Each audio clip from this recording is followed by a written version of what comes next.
You know, we really do take electricity for granted, don't we? I mean, you flip a switch and boom, the room lights up.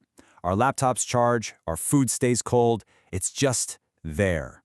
But for a huge portion of the world, getting to that simple flip of a switch is this immense, decades-long journey.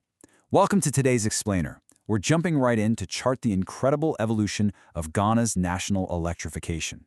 Honestly, it's one of the most successful infrastructure stories on the planet right now. So what actually happens when a nation makes a massive coordinated effort to light up its future? We're going to explore how something as simple as wires and poles can fundamentally transform human lives.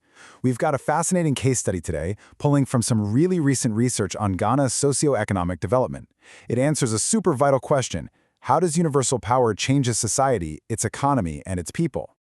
All right, here's our roadmap for the Explainer today. First, the 1989 power play. Second, Ghana's electrification boom. Third, the rural access hurdle. Fourth, SHP, power to the people. Fifth, measuring the human impact. And finally, number 6, the future of universal energy. Okay, let's kick things off with Section 1, the 1989 power play, a 30-year vision for national transformation.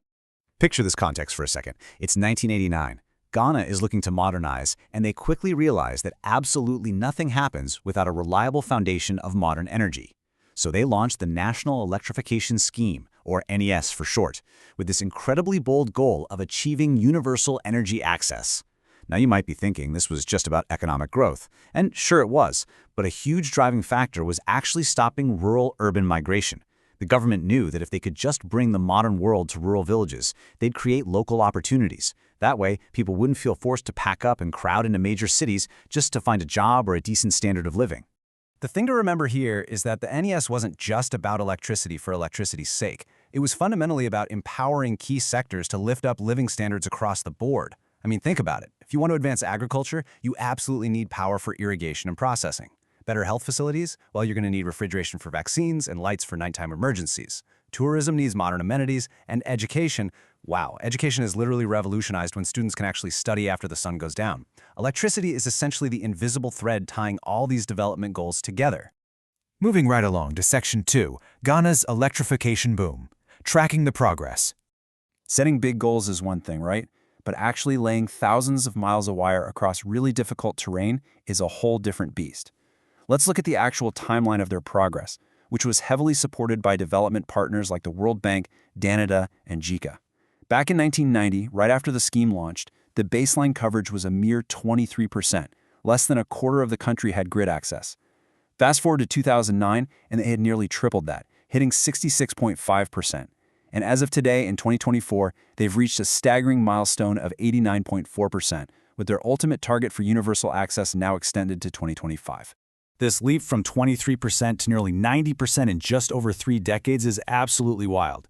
To put that into perspective, we aren't just talking about data points on a chart here. We are talking about millions of homes, thousands of small businesses, and entire generations of students who suddenly had their literal horizons brightened. It's a monumental achievement in public infrastructure, for sure.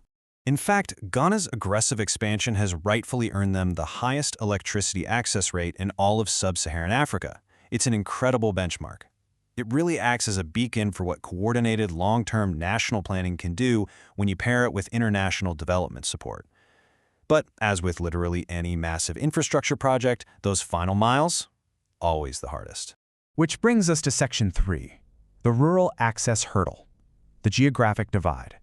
So here's the catch.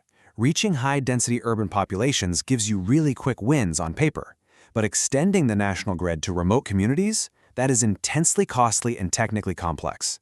This creates a stark geographic divide. Right now, urban areas enjoy universal access, while rural communities are sitting at 76.7%. Now, to be fair, that rural number is highly commendable for Sub-Saharan Africa, but it still highlights a major gap. The research notes that stringing miles of cable to reach just a handful of remote homes is unbelievably expensive. If you just sit around waiting for traditional, top-down government funding to reach every single village, those folks might be waiting decades more.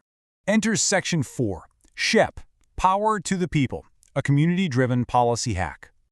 Okay, this is where it gets really clever. To solve this massive, costly rural gap, Ghana introduced the Self-Help Electrification Project, or SHEP, back in 1990. They knew they had strict budget constraints and a huge geographic hurdle. So what did they do? They created a system to essentially crowdsource the infrastructure effort directly with the communities that needed it most. It's a brilliant co-production model. Here's how it works. If a community has at least 500 residents and they can organize themselves to supply their own low-voltage wooden poles, the government will step in, extend the network, and make the final connection. It gives the community true skin in the game, drastically reduces the state's upfront capital costs, and speeds up the entire rural rollout like wildfire. Section 5. Measuring the human impact. The data detectives. All right, so we know the power is turning on, but researchers wanted to definitively prove that it was actually changing lives. Because, it's one thing to just say electricity makes things better. It's another thing entirely to scientifically prove it at a micro level. For a long time, the exact magnitude of how electricity impacted things like employment and literacy in rural Ghana was heavily debated. So researchers used a statistical method called fuzzy regression discontinuity design. I know, right? It sounds like a time travel device from a sci-fi movie. But the logic is actually beautiful. Because SHEP required a village to have 500 residents, researchers could look at a village with, say, 495 people and compare it to a village with 505 people. Statistically, those villages are identical in almost every way, except the one with 505 people got electricity much faster because of SHEP. By comparing them, researchers could isolate the exact direct effect of the electricity itself, ruling out all other factors. And they didn't just look at a handful of towns either. By combining the 2021 census with national data, they analyzed a staggering 1.3 million individuals. That is a massive sample size. By crunching that much data, they moved way beyond mere descriptive associations and built an undeniable, rock-solid evidence base for what actually happens when rural energy programs take effect. And the robust proof is officially in. The research proved that electrification causes a huge shift toward non-farm employment. That means people can suddenly start businesses, workshops, or services that aren't solely dependent on agriculture. It enhances household earnings, creates real economic security, and, get this, substantially improves literacy rates. This is what economists call human capital formation. The electricity isn't just powering light bulbs, folks. It's quite literally powering human potential. Which leads us to our final segment, Section 6, the future of universal energy, beyond the infrastructure. The lessons learned in Ghana stretch so far beyond its borders. The research makes it crystal clear. We need to stop thinking of electricity merely as an infrastructure checklist. We have to start viewing it as the foundational layer of human development. Community-driven models like SHEP provide a powerful, proven blueprint for integrating energy policy directly with poverty reduction strategies. When governments and international partners align their infrastructure goals with education and employment targets, the results are just explosive. You aren't just closing a gap in the grid, you are opening a door to inclusive, sustainable development where citizens actively co-produce their own brighter futures. So, as we wrap up this explainer, I really want to leave you with this final thought. The Ghanaian model proves that true, lasting development happens when a bold national vision meets local, grassroots action. Take a look around your own community. What vital gaps in your region could be bridged by this exact kind of collaborative, community-driven effort? It's a fascinating question to ponder. Thank you so much for exploring this incredible journey with me today. Keep asking those big questions, and I'll see you in the next explainer.